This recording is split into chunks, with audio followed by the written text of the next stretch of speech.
आजी, वाईट दुपट्टा बघितलास का माझा? अगं असेल तिथेच कुठेतरी, शोध ना नीट. नाहीये कपाटात. तुम्ही मुली कधी कुठली गोष्ट जागेवर ठेवता का? मग गडबडीच्या वेळेला आयत्या वेळेला मिळत नाही मग. अगं जागेवरच ठेवलेला, आईने नंतर कपाट आवरलं ना, त्यामुळे सापडत नाहीये. आणि आई आता नाहीये बघ घरी, आणि ती यायच्या आधी सगळं बॅग भरायची, नाही तर धावपळ होईल नंतर माझी. मग आईला विचार ना. मंदिरात गेलीये ती यायच्या आधी आवरायचंय, ना तर घाई होईल ना. मला नाही हिचं वागणंच कळेनसं झालंय. दिवाळीच्या दिवशी देवासमोर दिवा लावायला तयार नाही, आणि आता देवळात जाऊन बसली. आई अगं तिला जावंसं वाटलं असेल म्हणून गेली असेल ना, का चिडचिड करतेस तू? अश्विनी, तुला काही बोलायचं नाही असं ठरवलं ना, तरी पण तू मला बोलायला भाग पाडतेस. अगदी अंत बघतेस माझा. काल ती नवीन साडी काय नेसलीस? आज देवळात का गेलीस? देवाशी तुझं भांडण झालंय ना, मग काय गरज होती देवळात जायची? आणि हे कपाळाला कुंकू, हे काय आहे सगळं?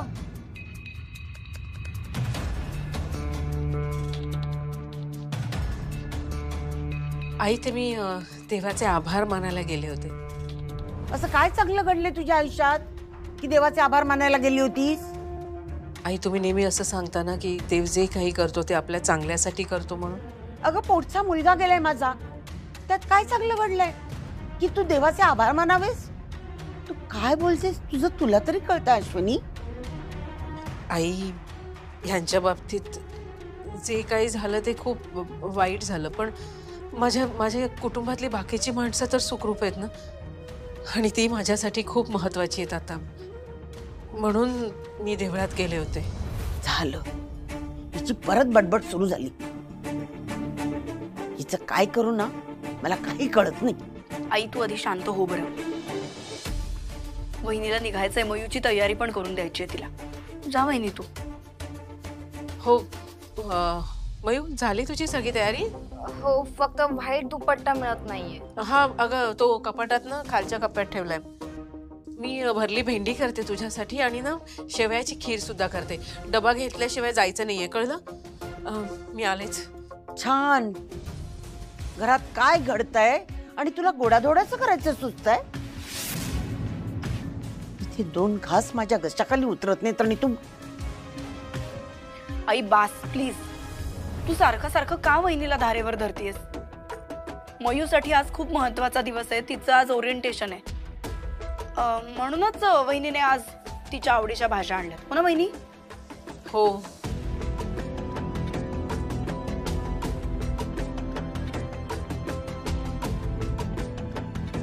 मयू, तू सुद्धा आवरायला घे.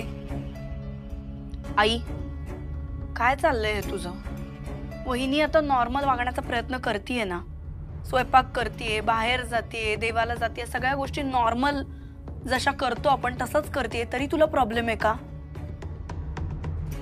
म्हणजे एका बाजूला ती रडत बसली तरी तुला प्रॉब्लेम आहे, आणि नॉर्मल वागली तरी तिला दादाच्या जाण्याचं काही दुःखच नाहीये, काही वाटतच नाहीये असं तू म्हणतेस. असं दोन्हीकडून कसं बोलू शकतेस आई तू? आई, मला असं वाटतं की आपण तिच्या कलेने घ्यायला पाहिजे आता सगळं, प्लीज. हे बघ, तुला तिच्या कलाने घ्यायचं असेल ना तर घे. मला जमणार नाही. मला हे सगळं सहन होत नाहीये. तिचा वेडेपणा मी नाही सहन करू शकत. माझी सहनशक्ती संपली आता. असं म्हणून कसं चालेल आई? आता वहिनी म्हणाली ना की आपण तिची फॅमिली आहोत, आणि फॅमिली शिवाय तिच्या आयुष्याला काहीच अर्थ नाहीये. मग आपण जर तिच्या मागे नाही उभे राहिलो तर कोण उभं राहणार आहे, हो ना?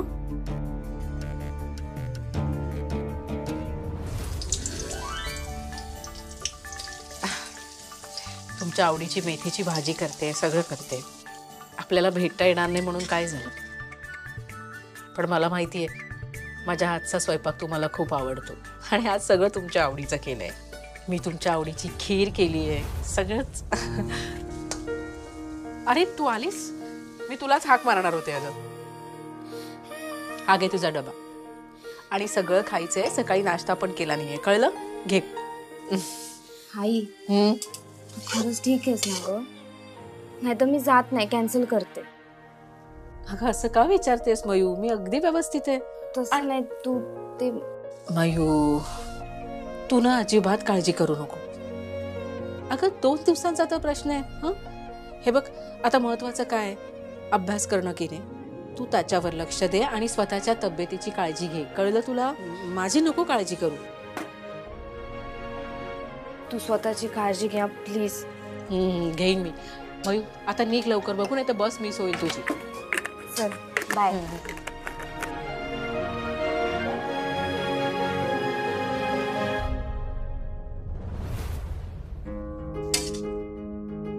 शिल्पी, एक मिनिट.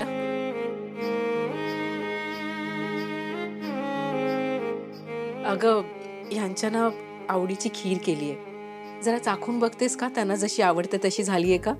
नाही, नंतर खाते. बर. तुला माहितीये का, ह्यांच्या सगळं आवडीचं केलंय मी आज. मेथीची भाजी, भरली भेंडी. खूप खुश होतील. आणि त्यांना ना माझ्या हातचा स्वयंपाक खरंच खूप आवडतो. यांची लव्ह स्टोरी परत चालू झाली. शिल्पी, काहीतरी कर.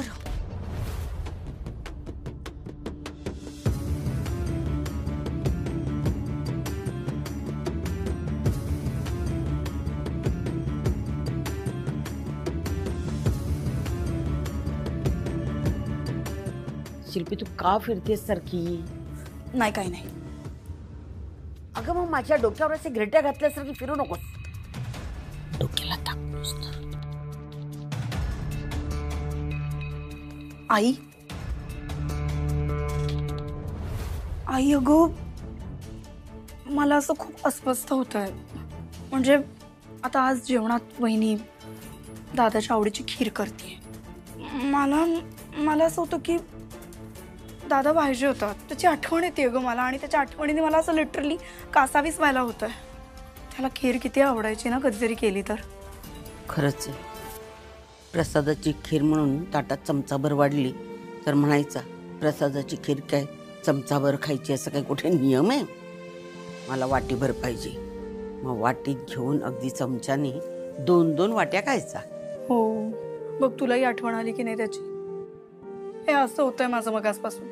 श्रेयस असताना तर मी माझ्या हाताने त्याला खीर करून घातली असती खायला. आई जाऊ दे, तू उगाच त्रास करून घेऊ नकोस. काय होणार आहे त्याच्या सतत आठवणी काढून? सांग बरं तू. अगं, आपण त्याच्या आठवणी खोदून काढत नाही, पण ही बाई त्याच्या आवडीचे पदार्थ करून मुद्दाम आठवण. आता कुठे निघालीस? हे सगळं मुद्दाम करतेस तू अश्विनी? माझा मुलगा गेलाय, त्याच्या जाण्याचा काय सोहळा करतेस?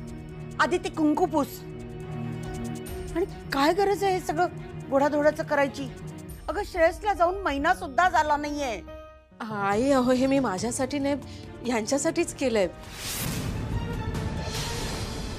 मी नाही खाणार आहे यातलं काहीच.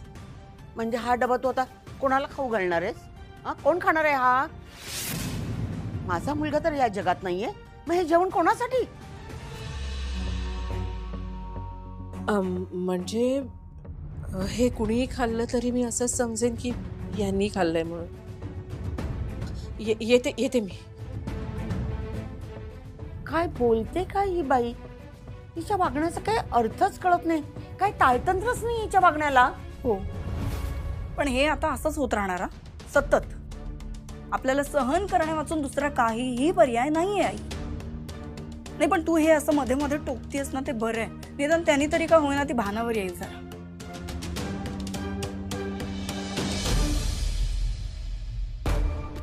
आईच्या मनात ठेणगी पडायला तर आता सुरुवात होणारच. या राजा राणीचं असं गुडीगुडी भेटणं कसं बंद होत नाही बघते मी. अश्विनी, मी सगळा स्टॉक चेक केला आणि एक लिस्ट बनवली आहे, तर प्लीज तू जरा बघून घेतेस का? हां, हो. आणि ऐक ना, मी काय म्हणत होते की ना, आज दुपारी अपॉइंटमेंट्स आहेत आणि त्यांनी सांगितले स्पेसिफिकली तुझ्याकडूनच त्यांना सर्व्हिस हवी आहे. हां हां. आणि अच्छा, ऐक ना, मी काय म्हणत होते, अश्विनी तू काय शोधतेस? अगं, काय शोधतेस? सावी. हा, तू काय विचारत होती? अगं मी सकाळपासून तुला किती कॉल करत होते, तू एकही कॉल उचलला नाही. त्या शर्मा मॅडमना अपॉइंटमेंट हवी होती दुपारची, 4ची देऊ का? नाही नको. म्हणजे मला ना डबा पोचवायला जायचंय. डब्बा? ऐक अश्विनी, एनी प्रॉब्लेम? मीन्स तुला बरं वाटत नाहीये, तुला घरी जायचंय का? हो, म्हणजे डबा पोचवायचा आणि नंतर घरी जाईन. जरा बरं वाटत नाही. निघू मी? ओके ठीक आहे. सॉरी, तू बघशील ना सगळं? इट्स ओके, ठीक.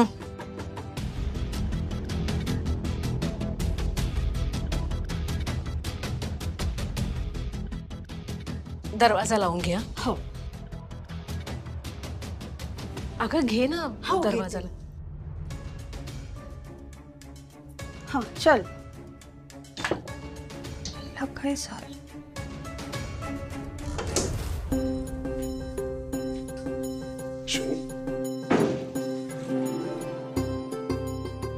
काल नंतर तुला कधी एकदा भेटतो परत असं झालं होतं मला सुद्धा. मी जेनेला सांगितलं की हा डबा कोणाला तरी द्यायचा आहे आणि तिला चकवून निघाले. तुम्ही बसा ना, जेवायला वाढते. सगळं तुमच्या आवडीचं केलंय मी. तू आत आल्या आल्या खिरीचा वास आला आणि मेथीची भाजी सुद्धा बनवली, राईट?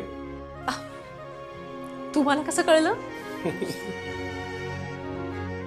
भरलेली भेंडी पडे. अरे देवा, बसा अगोदर. तुझ्या हातची चव कोणालाही नाही, कळलं तुला? हा डबा माझ्यासाठी जरी आणला असेल तरी पहिला घास तू खायचा.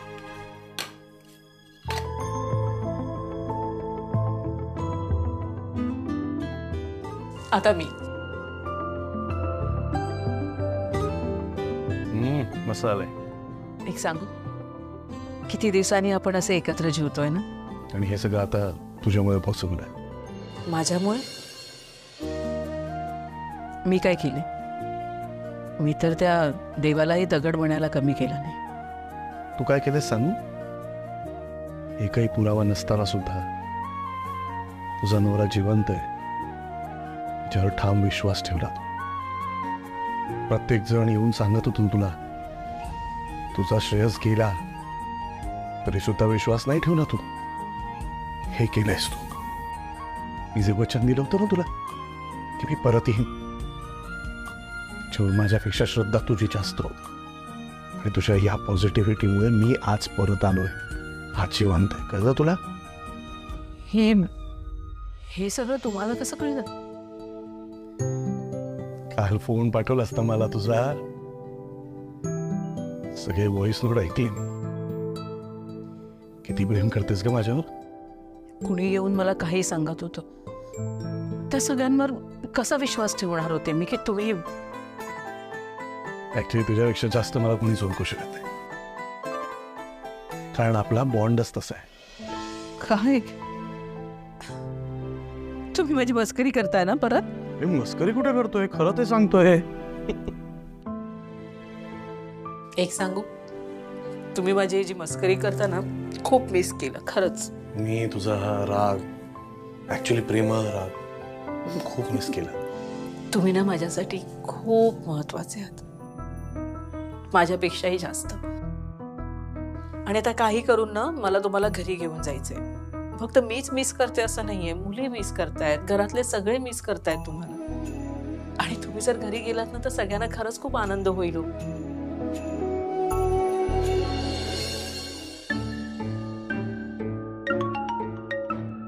बोल प्रतीक. हॅलो पांड्या सर, तू वारंगना परत मुंबईमध्ये आलाय. काय? याचे ना 2 अर्थ असू शकतात. एक तर त्याला असं वाटत असेल की तो मुंबईमध्ये सेफ आहे, किंवा मग त्याचं काहीतरी पुढचं प्लॅनिंग सुरू आहे. नाही, काही असू दे, पण आता यावेळी वारंगला हातातून निसटू द्यायचं नाही. Yes sir. अश्विनी, ही वेळ ना आपल्यावर त्या वारंगमुळे आली आहे. तुला शब्द देतो मी अश्विनी, हे तुझे अन्न बनवले ना त्याची शपथ घेतो. या वारंगला असा धडा शिकवीन ना मी की आयुष्यात विसरणार नाही. तो सगळे पैसे वसूल करेन त्याच्याकडनं आणि हा सगळा मॅटर संपवून माझ्या मुलींकडे, माझ्या फॅमिलीकडे, तुझ्याकडे, तुमच्या सगळ्यांकडे परत ये. वारंगला नाही सोडणार. हो हो ठीक आहे ठीक, चालेल मी करते.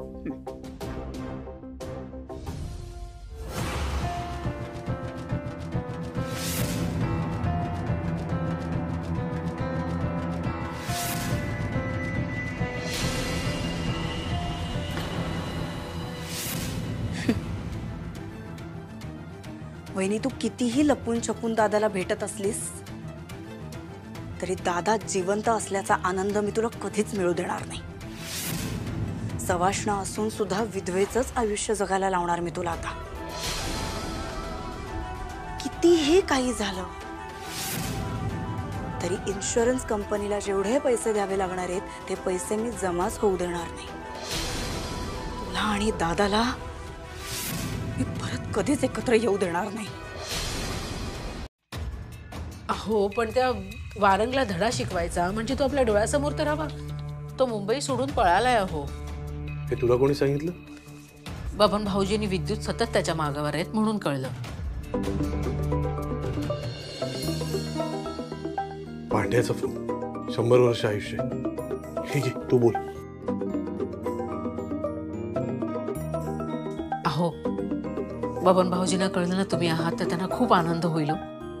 100% होईल. पण आता त्याला नाही सांगू शकत आपण. कोणालाच नाही सांगू शकत. एक काम कर, त्यांनी तुझ्याशी बोलायला फोन केला ना, तू बोल त्याच्याशी आणि त्याला संशय नको होऊन दे. ठीक आहे? आणि स्पीकरवर टाक. हा, बोला बबन भाऊजी. वहिनी, एक बातमी आहे. वारंग शहरात परत आलाय. आता तो का आलाय, कधी आलाय, सध्या काहीच क्लिअर नाही. पण तो गुगली टाकेल हे नक्की. त्यामुळे जर आपल्याला आता सावध राहायला पाहिजे. हो हो भाऊजी. ठीक आहे. बघितलं अश्विन, सगळ्या गोष्टी आता ठीक होत आहेत. तू आत्ताच म्हणाली त्याला धडा शिकवण्यासाठी तो समोर तर यायला हवा. आला तो मुंबईत. आता त्याला सोडायचं नाही. माझ्याकडे एक प्लॅन आहे अश्विनी, पण तो एक्झिक्यूट करायला तुला पांड्याची मदत लागेल. हो ना, आणि बबन भाऊजींसारखी दुसरी व्यक्ती कुणीच नाही जिच्यावर आपण विश्वास ठेवू शकू. ते तर आहे.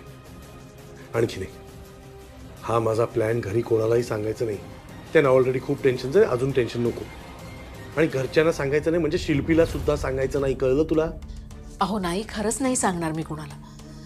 पण मला सांगा ना, प्लॅन काय आहे? ऐक,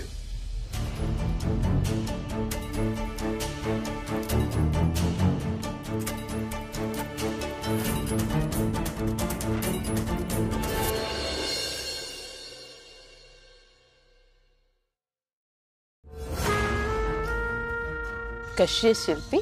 किती दिवसांनी दिसतेस तू मला. खूप दिवस झाले तू माझ्या घरी पण आली नाहीस. आणि मला नुकतंच असं कळलंय की तुझ्या भावाच्या. तुम्ही का बोलताय माझ्याशी? प्लीज मला जाऊ द्या.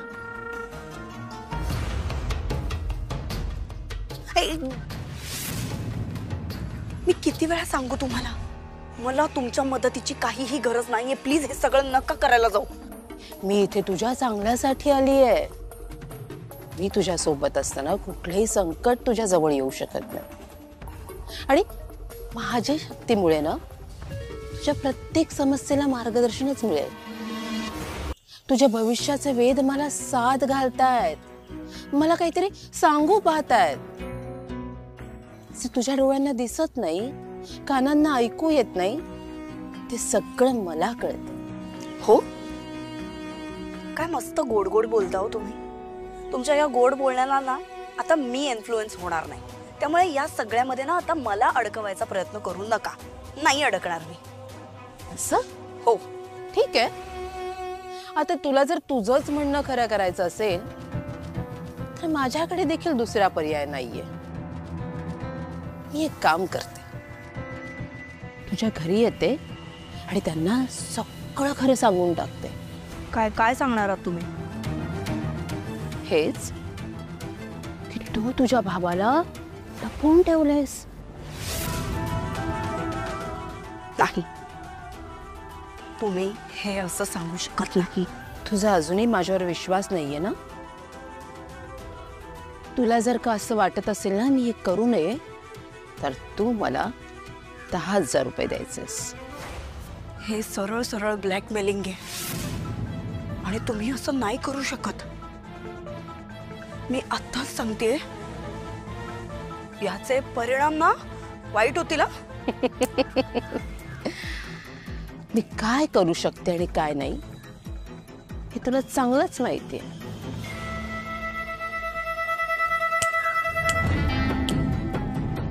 2 दिवस, फक्त 2 दिवसाची मुदत देते तुला. जर तू मला 10,000 रुपये नाही दिलेस ना तर मी थेट तुझ्या घरी येणार.